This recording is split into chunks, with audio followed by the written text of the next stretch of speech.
Hello and welcome to this course on mobile marketing. Here's a quick overview of what we'll be covering in this course.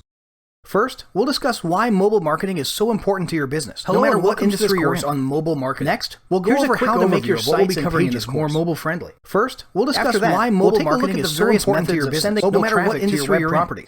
Finally, we'll go over how to make your sites and pages more mobile friendly. Mobile traffic when it shows up. After that, we'll take a look at the various methods of sending mobile traffic to your web properties. Mobile usage now represents a couple ways you can make special use of that mobile traffic when it shows up. As of 2016, mobile traffic makes up 56% of all internet usage now representing US 65% of all digital media time. 68% of businesses now have a mobile traffic makes up 56%, and by 2019 of mobile advertising will represent leading US websites of all US 68% of businesses now have a mobile marketing strategy catching on. And by 2019, mobile advertising will represent 72%. 61% of users probably won't return to a mobile site, but it's not just businesses that are catching on. Will go to your competitors. Are starting to expect more too. 83% of consumers say a 61% of users devices won't return to a mobile site, while 57% insist they won't recommend your business with a poorly designed. 83% of consumers say a seamless experience on all their devices is very important site. While 57% insist now that won't recommend a business mobile friendliness into your search ranking. And that's all just pertaining to websites. Users will even find email mobile trends are even more eye-opening, which is becoming roughly less likely 80% of consumers factors mobile emails on a mobile device search ranking. Shocking, and that's all just pertaining to websites. Say they delete emails trends are even more if they don't look good on a mobile roughly device. Roughly 80% of consumers read their emails on a mobile device, and a shocking web design, 70% your SEO, and your email marketing emails immediately. Otherwise, your business could suffer, just like many others who have failed to jump on this. This means you need to be thinking of mobile. Luckily, your web design have that SEO because your email marketing awesome guide on mobile. Otherwise, your business could suffer. In the next few modules, we're going to show you how to take this mobile trend by the horns. Luckily, and leverage it to your advantage. Problem. Because you found this awesome guide on mobile marketing are mobile friendly. In the next few modules, we're going to show you how to take this mobile trend by the horns and leverage it to your advantage. And it all starts by making sure your web properties are mobile friendly, which is what we'll discuss in the next video. The mobile marketing journey starts with making sure your web properties are mobile friendly. This is important for a few reasons. Firstly, it provides a positive and enjoyable experience for your visitors and customers, making them more likely to return to your site and more likely to speak and think highly of your business. Secondly, it caters to the fact that pretty soon a majority of your visitors will in fact be on mobile devices, if they aren't already. Thirdly, it'll help you get found on search engines. Google has made it clear on multiple occasions that it seriously factors mobile friendliness into search rankings, and if you aren't mobile friendly, this means you'll be missing out big time on traffic. So generally, there's two ways to make a site mobile friendly. The first is to create a separate mobile version of your site, and the second is to make your existing site or page mobile responsive. We'll look at each of these. So until recently, the first option, having a separate mobile version of your site or pages, was more common. Companies were either hiring people to build separate mobile sites from scratch on one hand, or on the other hand, they'd rely on certain site builders or content management systems that would conveniently auto-generate and update a mobile version in real time when things were added to their desktop version. For most independent internet entrepreneurs, it was the latter option, of course.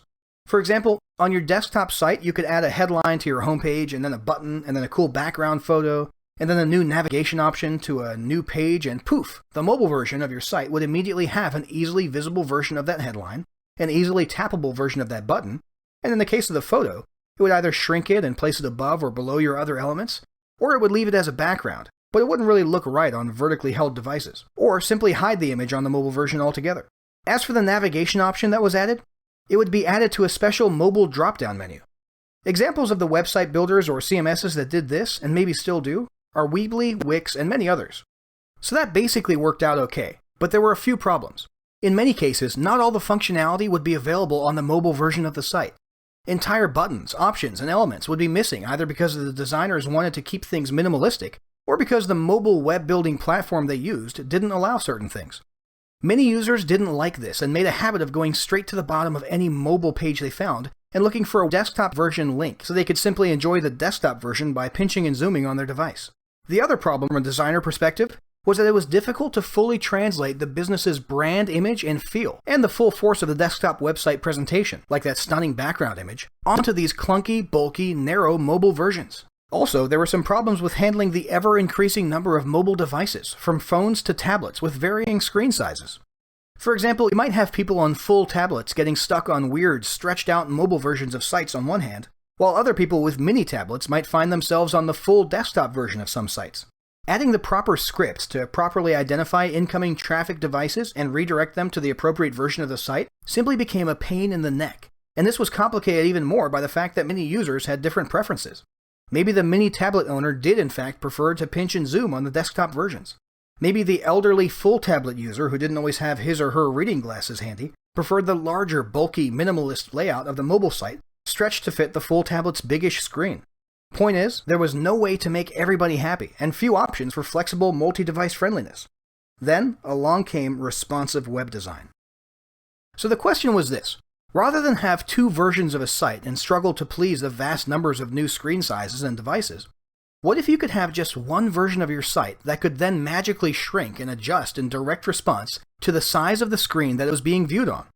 The industry produced what were called responsive sites, and they immediately caught on.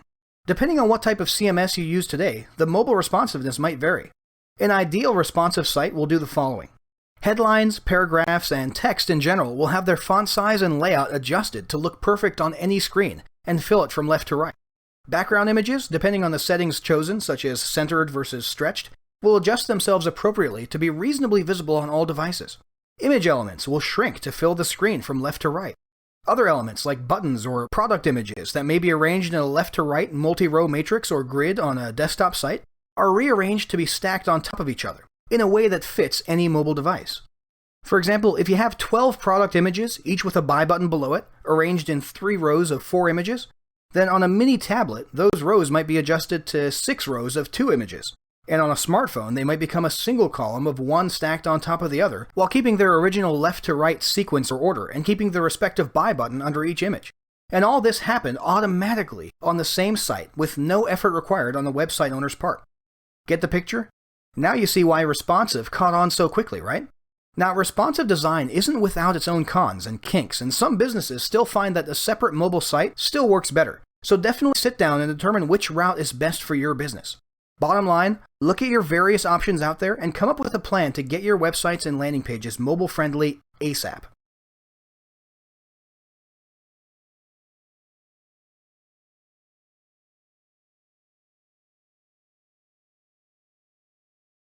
So once you've got your sites and pages mobile-friendly, you need to get some traffic to them. Depending on the purpose of your landing pages, you might be looking for mobile-only traffic, or you might be looking at indiscriminate traffic in general and simply want to ensure that traffic is treated appropriately based on the visitor's devices. In many cases, if your goal is something mobile-specific, like collecting people's primary, best email addresses and real names via a mobile opt-in tool like Warlord Mobile Leads, then you'll literally want only mobile traffic coming to your landing pages. We'll focus on free and paid methods of driving exclusively mobile traffic first, then indiscriminate traffic methods. So let's say you're trying to collect super high quality email leads because you're tired of low open rates, fake email addresses, and all that jazz. In that case, you'd need to look at a tool like Warlord Mobile Leads to collect primary emails and real names without visitors needing to type any info into an opt-in form. Problem is, tools like that only work on mobile devices, so you don't really want to send desktop traffic to a page where you're using a tool like that. Likewise, perhaps you're trying to branch out into SMS text message marketing and you want users who see an SMS sign-up offer to be on their mobile devices when they see it. Point is, sometimes you're going to want exclusively mobile traffic. There's a couple ways to do this. Firstly, you can use paid ads that run only on mobile. The high-end version of this would be paid native ads on social media platforms like Facebook or Twitter. These ads, while slightly more expensive, can actually be the most cost-effective because of the quality of traffic they send. We won't go into great detail on how to create these ads since that's not the focus of this guide, but feel free to check out our other guides on Facebook and Twitter paid ads for more details. Suffice it to say, there's a very clear option in the creation process for these ads where you can choose to display the ad for mobile users only. Choose that option and all your traffic will be mobile. Another paid option is to use mobile-specific ad networks like BuzzCity or AdModa. These platforms let you target mobile users who are browsing on mobile sites or using mobile apps within these platforms' respective networks. Remember those annoying text ads that you see while using the light version of your favorite phone app? Yep, that's what we're talking about here. The benefit of this is that you can get your ad in front of a ton of people, and the clicks are very inexpensive, as little as 1 cent per click. The problem is that the traffic is much lower quality and less targetable. For example, if you're using native social media ads like Facebook, you can market your heart health related products to men over 50 in Texas who have expressed an interest in the American Heart Association, or a certain brand of heart medicine. Bingo! But if that's your target market and you're using one of these super cheap mobile ad networks like BuzzCity, then you might not see much success. These networks do have some targeting capabilities, but they're not nearly as specific or reliable as the major social media sites, so you should only use them if your target audience is relatively broad to begin with. Another newer option is Facebook Instant Articles. So Facebook Instant Articles is basically a big push by Facebook to create articles that show up in the Facebook mobile app newsfeed and render in the blink of an eye without people having to be directed to an external page or wait for the article to load. The great thing about this is that it doesn't cost money, and you guarantee that only mobile users are going to see these articles. So the idea is to add these articles to your content marketing plan and ensure they link or lead to a mobile landing page. This is a solid, non-paid method for driving mobile-only traffic. As for non-discriminate traffic, it's pretty simple. Just about every CMS will automatically show people the correct version of the site these days. Otherwise, you can use a simple mobile redirect script or plugin to redirect mobile traffic away from a certain URL and over to your desired mobile landing page. Of course, if your site is responsive, you don't even need to worry about this. That's it for this video. Go ahead and take a moment to skim through everything we've discussed and determine which traffic driving strategy might be best for your business. In the next video, we're going to discuss how to make use of that mobile traffic.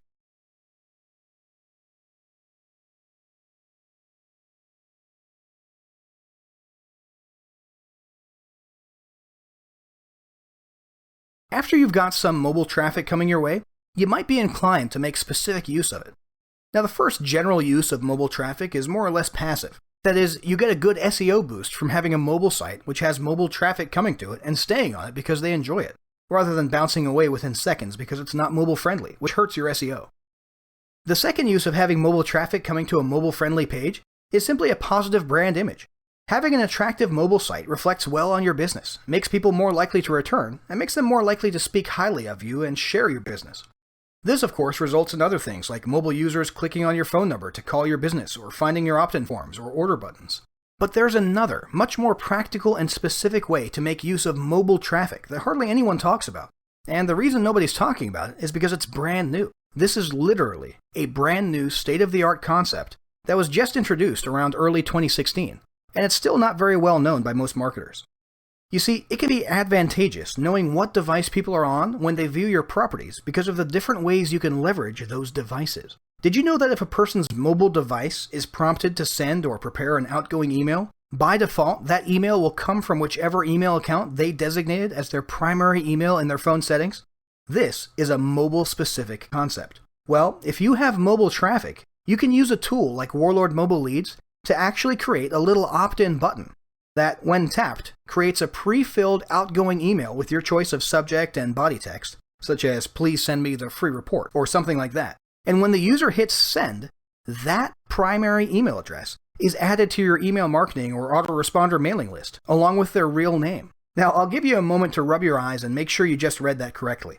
Yes, this means you can leverage mobile traffic to ensure your opt-ins and leads are actually people's real, primary email addresses and real names. This means your marketing emails end up in an inbox that is actually checked several times per day, and you can personalize subject lines with people's names.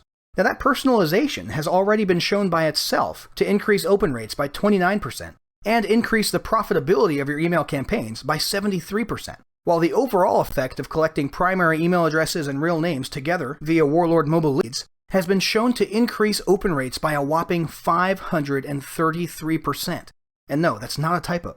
Now, email marketing and high-quality list building are not the focus of this particular guide, so we'll stop there. You can always check out our guides on list building and email marketing if you want more details on those. But the point is, if you're going to get mobile traffic, you might as well find a way to specifically leverage it. So, we've covered a lot about mobile marketing today. Probably the biggest takeaway right now is that this is non-negotiable. There's no debate. If you want your online business to survive today, you have got to be mobile friendly. And nothing that you learned in this course matters at all if you don't implement it.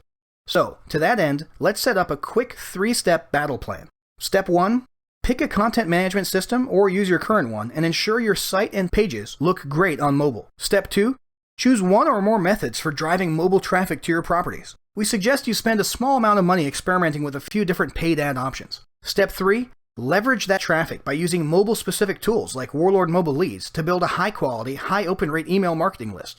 Don't put off implementing these steps. Take action and start executing this plan today. And if you're interested in that resource we mentioned for building a high-quality list with best email addresses and real names, go ahead and check out Warlord Mobile Leads and see if it's something that you can use in your email marketing.